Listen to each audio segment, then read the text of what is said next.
The capacity to maintain this perspective during extended suffering represents one of the most significant indicators of spiritual maturity and often distinguishes those who emerge from trials transformed rather than traumatized. The ultimate purpose: preparation for divine partnership. Beyond the therapeutic transformation that Joseph experienced through his suffering lies an even more profound theological principle. God's preparation of individuals ultimately serves communal purposes rather than merely personal ones. The wounds that shaped Joseph weren't solely for his individual maturation. They were precisely calibrated instruments preparing him to become a vessel of redemption for entire nations and generations. Consider the theological implications of this pattern. Throughout Scripture, those whom God prepares most intensively are positioned as conduits through which blessing flows to others. When examining Joseph's story through this lens, we discover that the seemingly excessive nature of his trials, betrayal, enslavement, false accusation, imprisonment, develops capacities that perfectly match the scale of his eventual redemptive responsibility. This principle challenges the individualistic paradigm that often dominates contemporary spiritual understanding. Many approach faith primarily seeking personal blessing, advancement, or comfort. Yet the biblical pattern consistently reveals that divine preparation aims at positioning individuals as vessels for broader spiritual and communal purposes. The intensity of preparation often correlates directly with the scope of one's future redemptive impact. The biblical concept articulated in Genesis 12 verse 2, where God tells Abraham, "I will bless you, and you will be a blessing," establishes a fundamental principle in divine economy. The purpose of receiving blessing is transformational extension. Abraham's blessing was intended to flow through him to all peoples on earth. This pattern reorients our understanding of divine preparation. Its ultimate purpose extends beyond individual transformation to positioning individuals as conduits of broader redemptive purposes. Joseph's specific trials developed the exact capacities required for his eventual redemptive role. His betrayal cultivated extraordinary emotional intelligence and forgiveness, qualities essential for reconciliation with those same brothers years later. His experience managing Potiphar's household developed administrative excellence that would later save Egypt. His unjust imprisonment developed patient endurance necessary for national leadership. Each trial targeted capacities required for his ultimate purpose of preserving not only Egypt but also the messianic lineage. This pattern extends beyond Joseph's narrative. Moses' 40 years in wilderness exile developed the humility necessary to lead an entire nation. David's years as a fugitive cultivated the spiritual dependence required for his kingship and for establishing worship practices that would shape Israel for generations.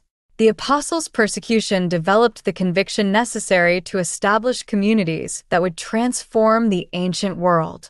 The profound concept of the wounded healer captures this theological principle perfectly.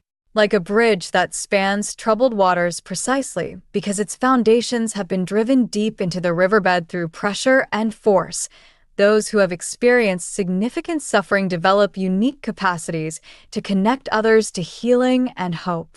Their authority emerges not from theoretical knowledge, but experiential wisdom. Joseph became uniquely qualified to administer salvation during famine precisely because he had experienced profound deprivation. His suffering directly enabled his redemptive effectiveness. Research on post-traumatic growth confirms this principle. Studies indicate that individuals who successfully integrate traumatic experiences often develop heightened empathic abilities, stronger interpersonal connections, and greater clarity about life purpose. These qualities position them as uniquely effective in helping others navigate similar challenges. The psychological transformation mirrors the spiritual pattern. Suffering, when properly integrated, develops capacities for redemptive impact that couldn't form through comfortable circumstances. This understanding transforms our approach to preparation seasons. Rather than asking, What blessing awaits me after this trial? We might ask, what redemptive role is God preparing me to fulfill through this experience? Joseph's remarkable statement, "You intended to harm me, but God intended it for good to accomplish what is now being done, the saving of many lives," reveals his understanding that his suffering served purposes beyond his individual development. His trials positioned him to participate in divine redemptive activity extending to nations and generations. The pattern continues throughout Scripture and church history. Paul's thorn in the flesh wasn't removed because its purpose extended beyond his comfort to keeping him dependent on grace, a dependence that empowered his extraordinary ministry. The early martyrs' suffering catalyzed church growth far beyond what their comfortable survival might have accomplished. Like a vessel that must first be hollowed out before it can be filled and poured out for others, our wounds create capacity for carrying healing to a broken world. This theological framework invites a profound reorientation.